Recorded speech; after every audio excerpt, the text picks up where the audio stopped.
Ciao a tutti! Ciao, benvenuti al mio canale. My name is Rebecca and I make videos about Italy. Let's get into this video. So basically, I've got this here. Okay, so basically this video is a checklist of things that you should consider doing before moving to Italy, before moving to any country really. But let's say Italy because I live in Italy.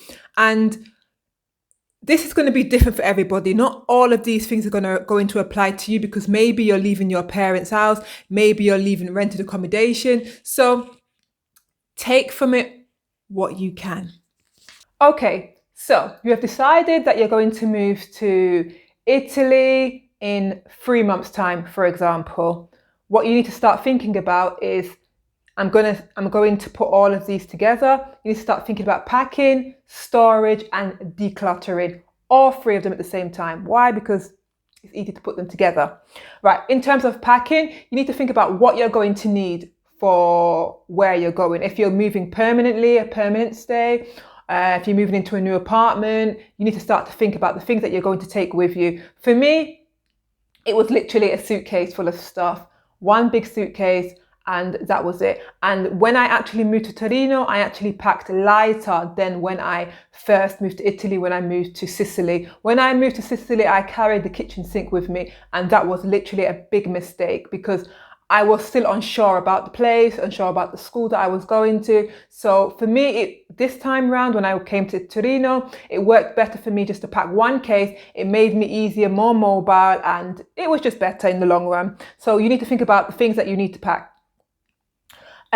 So this will also include storage. Maybe you might need a storage unit. Maybe you're packing up your whole house or your apartment or your bedroom. You might need a storage unit. So get those things in place already. Go and find out how much it's going to cost, etc., etc. And with storage, I would say that try not to have a big storage bill over your head and try even to avoid storage as much as possible if you can, if it's possible for you, because just try to get rid of as many things as possible so that you don't really need the storage. And then obviously utilize friends, family, etc. So you can ask family, start to sell stuff, decluttering, start to sell, declutter your things before moving. Don't wait until the last moment before you then decide to get rid of all the stuff, all of your things, because it's the worst thing that you want to do, because then you'll have to give things away for cheaper than probably what their value is, etc. And you just don't want to be panicking about things, items and stuff like that. So I would say start to declutter way before you purchase anything. Before you purchase anything, think, is this going to slow me down? So think about that. Next on my list, contact your bank. It's important to contact your bank and let them know that you are moving to a different country. If you're moving from the US, for example, to Italy, and all of a sudden somebody starts making transactions in Italy and you haven't informed your bank, the fraud team is just going to clamp down, and then you're going to be in big problems because it's going to be it could possibly be difficult for you to sort the situation out while you're in Italy, because they might ask for verified documents, they might have asked for this, they might ask for that. And I've heard this happen to many people before. They've been stranded in the country because the bankers closed their bank, and their bank became under investigation because of the movements and activities that were going on there. Because of course, your bank is there to protect your money. So if they see anything strange going on, they're going to react. So all I would say to you guys is to inform your bank that you're going to be making a move. Next on the list, healthcare. I would say, and I strongly suggest that you go before leaving. Maybe, I don't want to give a date because I don't want to be held to it, but before leaving, go to your doctors, get every test possible done. I got literally everything. I went to the dentist, got my teeth done, checked my eyes, did the smear, did it all. So I would go there and get it done. You don't want to be worrying about these things when you get to the country. It's just one less thing to worry about, and it's probably easier for you just to communicate in English about these things. And then when you're comfortable, then you can then do these tests in the future in the countries that you're moving to, Italy. Okay, so get those tests done. And I would advise that you get it done. The earlier you get them done, the better, because if you need, the doctor says to you, oh, there's a problem with this blood, you need to maybe do this, you need to see a specialist or whatever, you've got time to do it and it does not interfere with your trip. While we are talking about healthcare, I want to hit on this subject. If you have pre-existing health conditions, so if you already have health conditions and you're going to move to a different country, you need to do some things. You need to organize yourself. So I would say that you would need to print off, you need to go to your GP, your neuro, your whatever, and get your documentation. Ask them to print it off or ask them to forward it to a doctor in the country that you're going to go to, for example, because obviously you're going to need to line up a doctor in that country to help you out if you have a existing condition. So if you have diabetes, for example, you obviously still need to do your checks in the new country that you're going to go to. So you would need, this is another point, you need to find a hospital, a doctor in that area as well. So yeah, all of these things need to be arranged and sorted out. So I would say that you go to your GP, your doctor, and get them to give you your health records or to send your health records to wherever they need to be sent to. And also some countries, you might need to get your health records and also then transcribe them into English, so that when you go to your new country, it's easier for them to read. Sorry, transcribe them into Italian. Sorry, change the literature, change it from English to Italian. You will definitely need to do that. I think it will just make the process a little bit easier. I don't know how you go about doing it, but that's probably something that you need to look into. Right, also, while we're talking about healthcare, get your meds that you need. If you take paracetamol, or if you stock up on your paracetamol, your ibuprofen, because it's expensive, a little bit more expensive, your cough syrups, whatever you can take with you, bring them with you. Girls, make sure you bring your contraceptions, your pills, your Durex, your coil. Make sure you get that fitted in before you leave, or make sure everything is in place, all your T's are crossed when it comes to those things, especially when it comes to contraception and stuff, because of course that's very important. And yeah, another note that I want to make about medication. So for example, if you're on some type of medication for example, you might be bipolar and you take some type of medications for it. Those medications, you have to check if that medication is okay in Italy. You understand? Because some medications are banned. Like for example, there's some vitamins that I take, and when I go to order them now, I can't get them because of something, the iron tablets, because of the foot and mouth situation. Italy doesn't want these tablets in Italy, something like that. So just make sure that your tablets are okay in Italy and you'll be able to get them. When it comes to the healthcare situation, you really need to, take some time and think it through and make sure that everything is okay there. Next on the list, contact your embassy. You are supposed to, I'm going to be honest with you, I didn't do this, but I should have. Contact your embassy to let them know that you're in the country, especially if maybe you're coming from, maybe even further afield. But you should contact your embassy, let them know that you're in the country. It's good for safety, it's good for any warnings, anything that happens, they know that you're here and you're okay, basically. So that's one thing that you should do. I should take my own advice. Next time, no, they won't. Right, next point. Try to, educate yourself on the subject, on moving to Italy, which part of Italy you're going to be living in, because remember guys, the south of Italy and the north of Italy are different, especially in terms of climate, in terms of the weather. When I lived in Sicily, I was on the beach I could even have been November, guys. November. I was wearing a dress with no tights, nothing on. You can't do that in Torino. So don't think in your mind, oh, Italy, it's going to be hot all year round. It depends on where you go. Right. So make sure your wardrobe reflects, the clothes that you bring reflect these things. And I would say when you're packing, make sure you pack for the right climate. Also pack things for interviews, pack some formal wear. Just stuff like that. Pack formal wear for interviews, maybe a dress for a special occasion. Don't go overboard, because remember, there are shops here too, but don't go overboard. But interview things I think are quite important to pack. Always good to have in mind. Next point, hair products.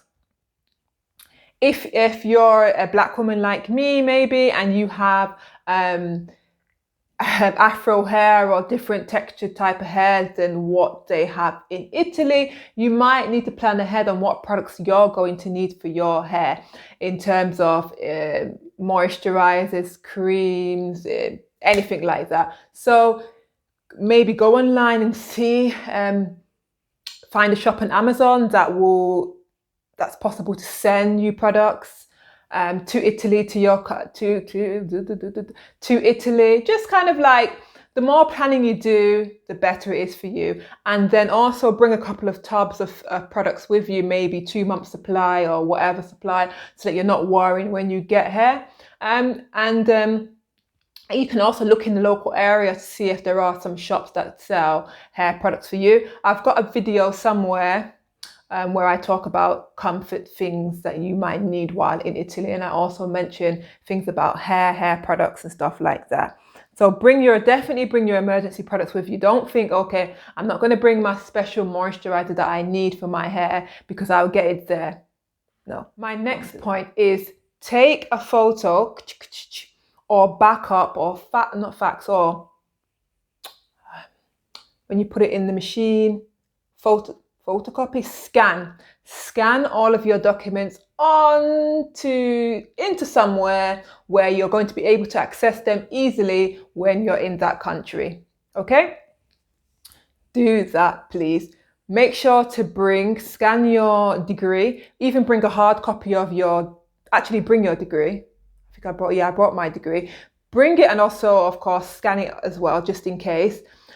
Bring some copies of your bank statements, just in case, maybe when you're doing housing or you're wanting to rent, they might want to see a few copies of your bank statements. Bring 3 months bank statements. Again, copy them up. Everything possible, anything that's going to make your life easier, your birth certificate, your passport, everything like that.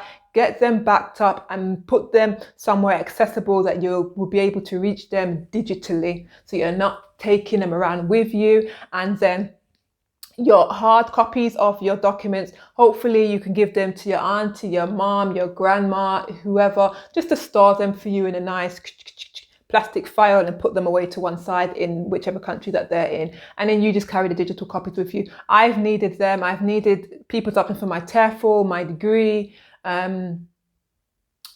So that will definitely make your life a little bit. Talk about money.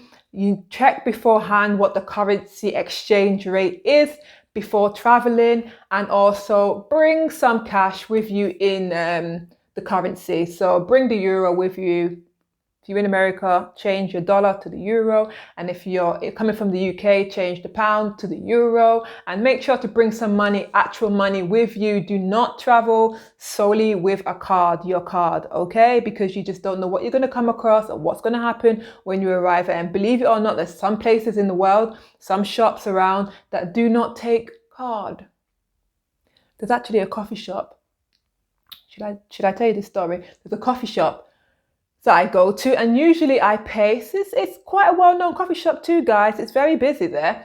And I went there, had a coffee the other day, and I said, can I use my card? She said to me, no. But I had already ordered my coffee and my croissant already, so what do I do, guys? She doesn't use card.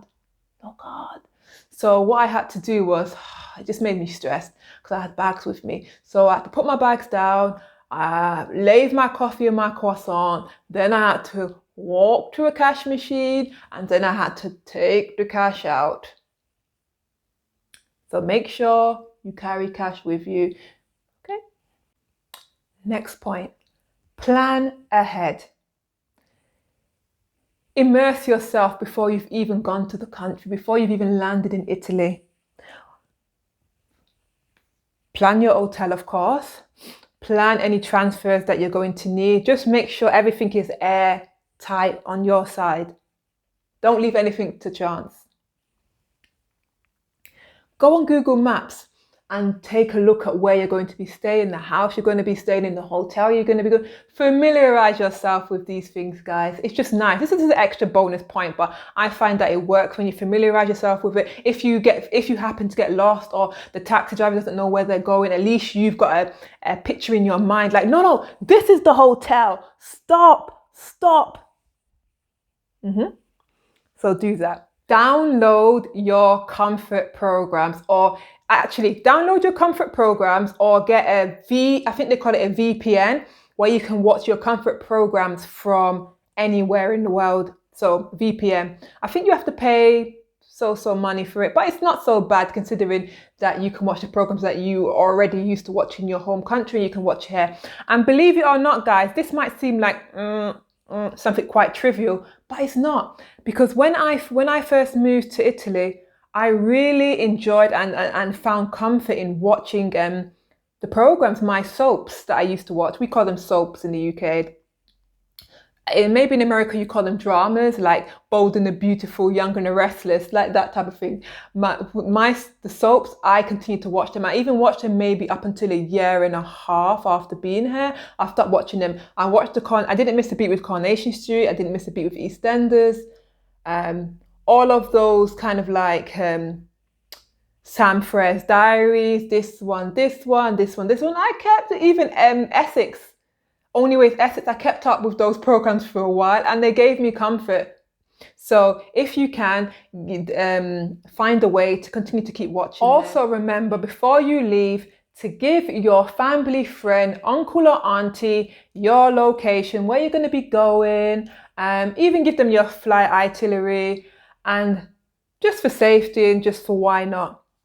Also, I would say to have a little book or a little journal, and sometimes just write down some important information that you might need, just in case you lose your phone. And also, if you have some health health conditions, you can also write that in the book, just in case anything was to happen. Worst case scenario, some stranger was to come across your diary, they can help you, or you have it just in case you lose your phone or your phone gets damaged or something like that. So sometimes it's nice just to write things down. When I was here, I actually lost my SIM card. Which was so annoying. Next on the list, cancel memberships. But remember that you might need to do this a little bit in advance, because some places like gym membership, they can be quite funny. They might say you need to cancel 2 months in advance, 1 month in advance, or something like that. And you don't want to do it when you're here and be wasting that membership in Manchester and nobody's going to the gym and that membership is being wasted for the next 3 months. So I'd advise you, before you move, 3 months before, get those memberships cancelled, all of those memberships cancelled that you're no longer going to be needing, and do them in advance. And another point that I want to add is, if possible, if you have some small debit that you could possibly pay off and you have enough time before leaving. So for example, you're deciding to move to Italy 6 months before, 1 year before, and you have a little bit of extra income, try to pay off some of those debits, guys. Try to pay off anything excess. Add an extra 10. If your minimum payment is, for example, €30 to pay off this bill, to pay off this debit, or €100, try to add maybe extra 10 or maybe extra 50 or something like that. I did that and it worked a treat. I'm going to kind of like mix all of these three together. Check if you need insurance. Everybody really needs to have travel insurance when they travel. Health insurance, so make sure you have those things in place before leaving and before moving, before traveling. Of course, now we have the new we have the COVID situation in place. Make sure you check that everything that you need and all the requirements, just go online and read about them, guys. Also, a great place to go is Directgov. If I've not mentioned it properly, the right name of the website, I'll write it here. Directgov, it has everything on there what you need. Get your mail directed. So if you're renting somewhere, whatever, get your mail directed to a relative's house, or your last few bank statements directed to your family's house or somebody's house, so that it's not going to your old address or wherever you were living before. It's quite important. Phone contract, again, speak to your phone provider, because when I actually moved my phone provider, it didn't really make a big difference because it included international. But for you, your contract might be different, and it's just best to speak to your phone provider and ask them to enhance your package, or to get a new package completely, or to stop with that company. Okay, maybe.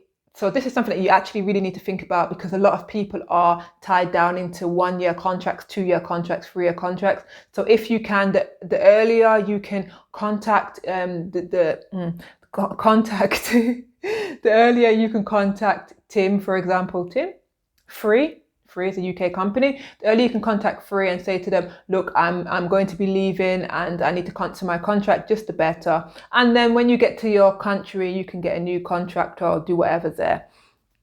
I don't really know the ins and outs. And again, for your utilities, make sure that you cancel those bills in advance, guys, because we don't want to be wasting money and have any excess stress on our minds. And sometimes if you're moving from somewhere, maybe from an apartment or from a house, sometimes they hit you with that bill at the end, because sometimes they might say to you, oh, your heating bill was only an estimated heating bill.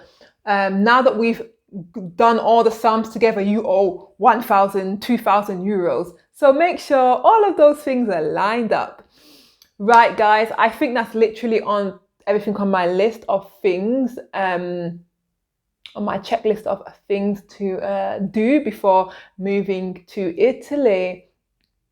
And, just take your time while you do them and have fun while you're doing it. It doesn't have to be stressful. As long as you plan, you take time, it's all good. Okay, guys, well, I hope that you found some value in this video and you'll be able to apply some of these things to your life. And I hope they make things easier for you. And tell me, if I missed something off the list or you think something is important that should be on the list, comment it down below, guys. And please, can you like and subscribe? Like the video, it really does help with the algorithm and to get my videos up there and to get more eyes on my video. If you just like the video, please. Okay, thank you very much. Ciao.